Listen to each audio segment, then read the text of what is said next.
আমরা যারা BSc graduation complete করেছি বিএসএমএমই আমরা তাদের তো ট্রান্সক্রিপ্টটা তুলতে হয় বিভিন্ন কারণে, তার ভিতর ইমিগ্রেশন একটা পারপাস। তো ট্রান্সক্রিপ্ট তোলাটা বেশ ঝামেলারই আমি বলবো। আমি আমারটা তুলেছি। এটার জন্য যেটা করতে হবে, প্রথমে হচ্ছে নিজের ট্রান্সক্রিপ্টটা নিজেকে রেডি করতে হবে।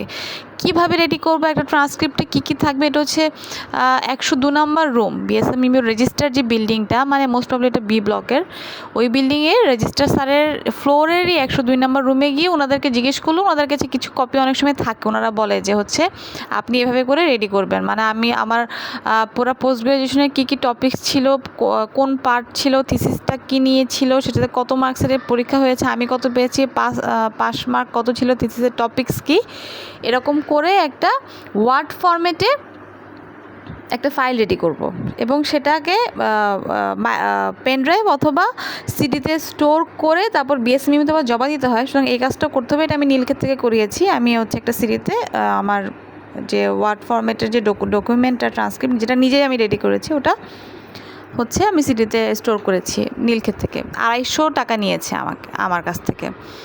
আর টাইপ আমি নিজে বাসায় করেছি, করে আমার মোবাইলে ছিল, আমি মেল করে ওদেরকে পাঠিয়েছি যে যারা হচ্ছে সিডিতে ওটা করলো।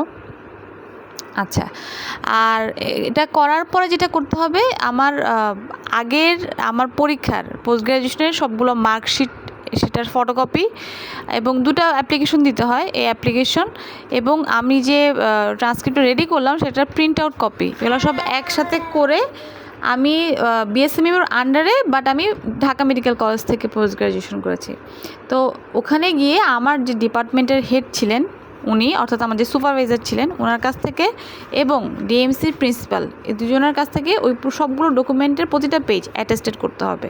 অ্যাটেস্টেড করার জন্য আমি আমার ডিপার্টমেন্টের হেডের কাছে গিয়ে নিজে থেকে করিয়ে নিয়ে এসেছি। আর প্রিন্সিপাল স্যারকে আমি পাইনি, তো আমি ওই ডিএমসির যে আসলাম ভাই আছেন একজন অফিসে, এখন আছেন আর কি, ওনার কাছে দিয়ে এসেছিলাম।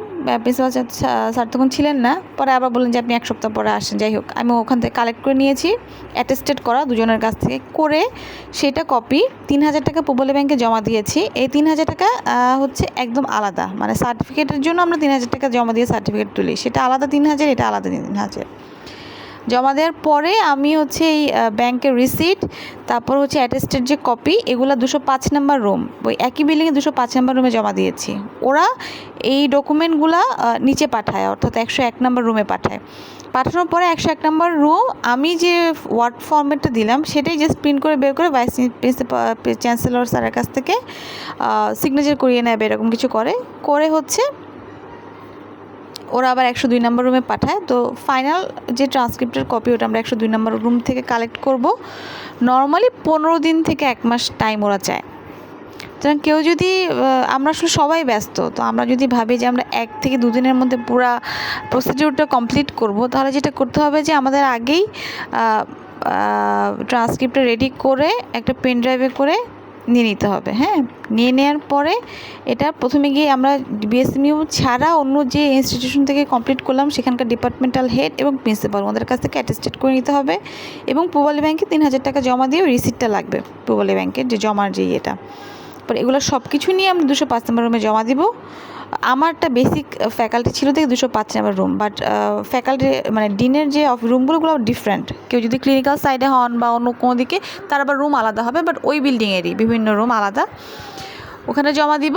ওরা হচ্ছে নিচে 100 নম্বর রুমে পাঠায়। পাঠানোর পরও ওখান থেকে এটা প্রিন্ট হয়ে আসে, 102 নম্বর রুম থেকে ফাইনালি তোলা যায়। এতটুকুই ছিল প্রসিডিওর। আমার বেশ কয়েকবার যেতে হয়েছে, বাট ফাইনালি তুলতে পেরেছি এবং আমার পেজ নাম্বারও ভুল দিয়েছে। যাই হোক, থ্যাংক ইউ।